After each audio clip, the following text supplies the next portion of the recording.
बंगाल और असम के चुनाव में पाकिस्तान की एंट्री पर आगे बात होगी। सबसे पहले बात सुप्रीम कोर्ट की उस सख्ती की जिसने साफ कर दिया कि इस बार बंगाल के चुनाव के दौरान गुंडागर्दी और बवाल को बर्दाश्त नहीं किया जाएगा। मालदा में आपको याद होगा 1 अप्रैल को लोगों की भीड़ ने एसआईआर ड्यूटी में लगे न्यायिक अधिकारियों का घेराव किया था और उन्हें कई घंटे तक बंधक बना लिया। इस मामले पर आज सुप्रीम कोर्ट में सीजेआई सूर्यकांत की बेंच में सुनवाई के दौरान चीफ जस्टिस ने बंगाल सरकार को फटकार लगाते हुए कह दिया कि इस घटना में प्रशासनिक गरिमा को ताक पर रख दिया गया। सुप्रीम कोर्ट ने अपने अधिकारों का इस्तेमाल करते हुए मालदा में हुई घटना से जुड़े सभी केस एनआईए को ट्रांसफर करने का आदेश दिया और बंगाल पुलिस को केस से जुड़े सभी दस्तावेज तुरंत एनआईए को देने का निर्देश दिया।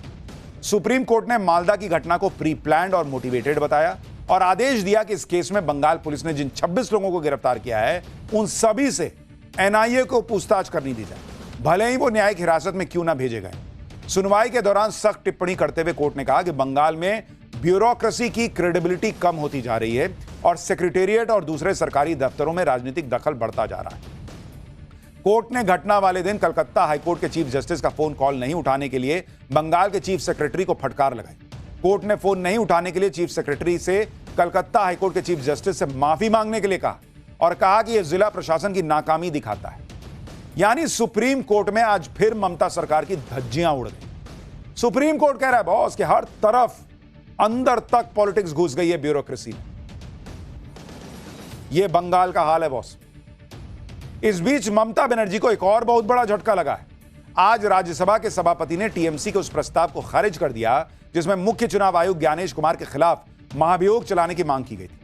टीएमसी के इस प्रस्ताव पर 193 सांसदों ने साइन किए थे और इसे 12 मार्च को राज्यसभा में पेश किया गया था। राज्यसभा के सभापति ने न्यायाधीश जांच अधिनियम 1968 की धारा 3 के तहत जो शक्तियां हैं उसका इस्तेमाल करते हुए प्रस्ताव को स्वीकार करने से ही इंकार कर दिया। यानी ममता बनर्जी को बीच चुनाव झटके पे झटके लग रहे हैं। एक तरफ मालदा की घटना पर सुप्रीम कोर्ट ने धज्जियां उड़ाई, संसद में भी चुनाव आयोग के खिलाफ एजेंडा ध्वस्त हो गया। ममता बनर्जी के लिए बैक टू बैक 2 तगड़े झटके हैं। ममता बनर्जी के लिए चुनाव बड़ी चुनौती बनता जा रहा है। यही वजह है कि ममता बनर्जी ने पीएम मोदी पर डायरेक्ट अटैक शुरू कर दिया और इसकी वजह आगे बताऊंगा, लेकिन पहले सुनिए कैसे ममता बनर्जी ने पाकिस्तान के रक्षा मंत्री के एक बयान के बहाने पीएम मोदी को घेरने की कोशिश की। কিন্তু পাকিস্তানের ডিফেন্স মিনিস্টার যখন বলে কলকাতাকে টার্গেট করব, কলকাতাকে অ্যাটাক করব, সেই কথাটা নরেন্দ্র মোদি কেন বাংলায় এসে কালকে বললেন না যে উইল টেক স্ট্রং অ্যাকশন। अब यह भी देखिए कि ममता बनर्जी पाकिस्तान के उस रक्षा मंत्री के बयान को हथियार बनाने को मजबूर हो चुकी हैं जो ऑपरेशन सिंदूर में हुई पिटाई के बाद कुछ भी बोलता रहता है। ऑपरेशन सिंदूर पार्ट 2 होने से घबराए ख्वाजा आसिफ ने एक बार फिर इस पर ऐसा ही बयान दिया और कहा कि अगर भारत ने इस बार कुछ किया तो पाकिस्तान कोलकाता तक पहुंच जाएगा। ममता बनर्जी कह रही कि इनको जवाब क्यों नहीं दिया प्रधानमंत्री मोदी ने। अरे भाई कोई स्टैंडर्ड भी तो देखिए। ये पाकिस्तान का 2 कौड़ी का रक्षा मंत्री, इसका जवाब देंगे? ये अलाय बलाय कुछ भी बोलेगा, इसका हम जवाब देते रहेंगे? जो जवाब देना था वो सेना ने दिया ना इनको। जिन पाकिस्तानी मंत्रियों के बयानों पर खुद वहां की पब्लिक भरोसा नहीं करती उसके बहाने ममता बनर्जी पीएम मोदी को घेर रही और इसकी वजह भी है। दरअसल बंगाल चुनाव की तारीखों के ऐलान के बाद पहली बार बंगाल पहुंचे प्रधानमंत्री मोदी ने चुनाव का नया एजेंडा सेट कर दिया। पीएम मोदी ने कूच बिहार में रैली की थी। बीजेपी की इस विजय संकल्प रैली में प्रधानमंत्री मोदी ने बंगाल की लड़ाई को भरोसे वर्सेस भय की लड़ाई बताया। पीएम मोदी ने कहा कि टीएमसी के भय का मुकाबला करने के लिए लोगों के पास बीजेपी का भरोसा है। इस बार चुनाव में बंगाल से भय भागेगा और बीजेपी की महाविजय से भरोसा जागेगा। एक बार प्रधानमंत्री नरेंद्र मोदी ने जो कहा उसको भी सुनिए। एक और टीएमसी का भय है और इसका मुकाबला करने के लिए आपके पास भाजपा का भरोसा है। मतदान वाले दिन टीएमसी के गुंडे आपको जितना भी डराए, आपको कानून पर भरोसा रखना है। इस चुनाव में बंगाल से भय भागेगा। भाजपा की महाविजय से भरोसा जागेगा। पीएम मोदी ने बंगाल की लड़ाई को भय और भरोसे की लड़ाई क्यों बताया, इसके लिए ममता बनर्जी का एक चुनावी रैली में दिया हुआ बयान सुनिए, जिसमें वो बंगाल की जनता को एक तरह से डर दिखा रही हैं कि अगर बीजेपी आ जाएगी तो क्या क्या हो जाएगा। ভুলকে ভোট না দিলে এই বিজেপি শয়তানরা বাংলাটাকে দখল করবে আর মুর্শিদাবাদকে দখল করবে, মালদাকে দখল করবে, উত্তরবঙ্গকে দখল করে বাংলা থেকে বাদ দিয়ে দেবে। নানা রকম চক্রান্ত ষড়যন্ত্র চলছে। बंगाल में पाकिस्तान के रक्षा मंत्री ख्वाजा आसिफ की गीदड़ भभकी पर मचे बवाल के बीच आज पीएम मोदी असम भी पहुंचे। उन्होंने बताया कि कैसे भारत ने ऑपरेशन सिंदूर के दौरान कुछ ही घंटों में पाकिस्तान को घुटने टेकने पर मजबूर कर दिया था। इसके साथ ही पीएम मोदी ने आरोप लगाया कि ऑपरेशन सिंदूर के दौरान कांग्रेस वही गीत गा रही थी जिसकी धुन पाकिस्तान ने तैयार करके दी थी। ऑपरेशन सिंदूर के दौरान भी हमारी सेनाओं ने पाकिस्तान को कुछ ही घंटों में घुटने टेकने पर मजबूर कर दिया था, लेकिन कांग्रेस ने वही गीत गाया जो पाकिस्तान ने लिखा था, जिसकी धुन पाकिस्तान ने तैयार की थी और जो पाकिस्तान को पसंद है। कांग्रेस नेताओं का ये पाकिस्तान कनेक्शन हमेशा देश पर भारी पड़ता है।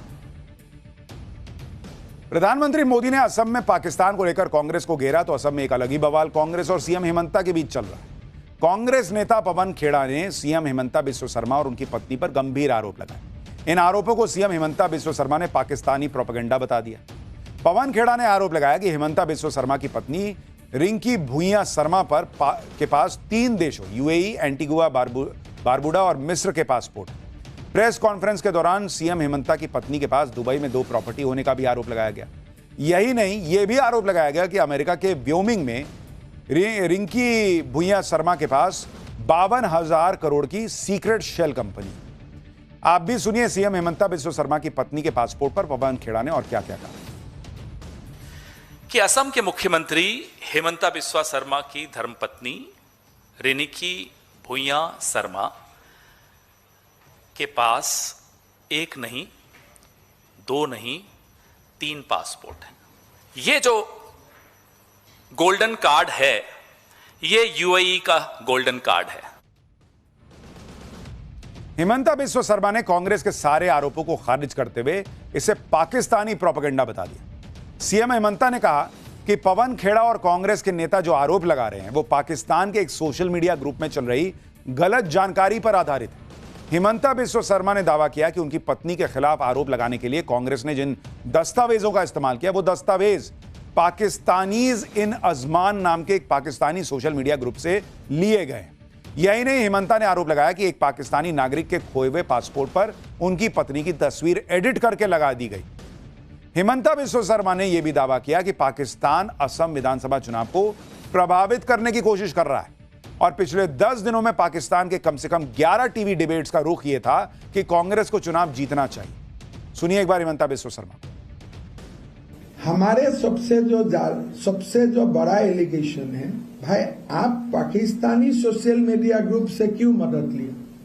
पहले ही हमारा एलिगेशन है गौरव और पाकिस्तान आर इन टच, और ये पूरा जो कागज बनाया original goes to a Pakistani social media group name Pakistan in Ajman, ये ग्रुप का नाम है ना। हेमंता बिस्वा शर्मा के साथ ही उनकी पत्नी रिंकी भुइयां शर्मा ने भी कांग्रेस पर पलटवार किया। उन्होंने खुद सामने आकर मोर्चा संभाला। पवन खेड़ा को जवाब देते हुए रिंकी भुइयां शर्मा ने सोशल मीडिया पोस्ट में लिखा कि आपकी सिर्फ तपस्या में ही नहीं, एआई जनरेशन और फोटोशॉप में भी कमी रह गई। उन्हें उम्मीद थी कि एक राष्ट्रीय पार्टी के प्रवक्ता बुनियादी संविधान सावधानी बरतेंगे, न कि मनगढ़ंत पासपोर्ट और दस्तावेजों की घटिया ढंग से बनाई गई तस्वीरें फैलाएंगे। अब मैं कानून को अपना काम करने दूं। सूत्रों के मुताबिक भारत में इजिप्ट की एम्बेसी ने भी पवन खेड़ा की प्रेस कॉन्फ्रेंस में दिखाए गए इजिप्ट वाले पासपोर्ट को फर्जी बता दिया है। लेकिन आप सोचिए कि यह पूरा मामला बढ़ता जा रहा है और हेमंता बिस्वा शर्मा ने तो यह तक कह दिया है कि अब लगता है कि पवन खेड़ा का आखिरी वक्त जो है वो असम की जेल में कटेगा। तो ये पूरा मामला जो है वो एकदम अब हाई वोल्टेज हो चुका है। लेकिन अब बात उस बवाल की जो दिल्ली में निचली अदालत के उस फैसले पर मचा जिसमें कोर्ट ने अरविंद केजरीवाल समेत दिल्ली शराब घोटाले के सभी आरोपियों को बरी कर दिया। कोर्ट के इस फैसले को सीबीआई ने दिल्ली हाईकोर्ट में चुनौती दी। वहीं अरविंद केजरीवाल को दिल्ली हाईकोर्ट में इस मामले की सुनवाई कर रही बेंच को बदलने की मांग की, जिसके लिए आज अरविंद केजरीवाल खुद हाईकोर्ट पहुंचे और व्यक्तिगत तौर पर दलील पेश करने की अपील की। अरविंद केजरीवाल ने कहा कि वो अपने कानूनी अधिकार का इस्तेमाल करते हुए खुद अपना पक्ष रखना चाहते हैं और जब भी कोर्ट परमिशन देगी वो अपनी दलील पेश करेंगे, जिस पर सीबीआई की तरफ से पेश सॉलिसिटर जनरल तुषार मेहता ने कहा कि अगर अरविंद केजरीवाल खुद दलील रखना चाहते हैं तो उन्हें अपने वकीलों को हटा देना चाहिए और बिना कानूनी मदद के अपनी बात रखनी चाहिए। आगे तुषार मेहता ने कहा कि उन्हें पता है कि केजरीवाल क्या खेल कर रहे हैं, ये मंच और कोर्ट किसी तरह के नाटक के लिए नहीं है। दोनों पक्षों की सुनवाई के बाद केजरीवाल की मांग पर कोर्ट ने सीबीआई को कल तक जवाब दाखिल करने के लिए निर्देश दिया। मामले की अगली सुनवाई अब 13 अप्रैल को। तो देश की पॉलिटिक्स में भी गजब भूचाल आ रखा है।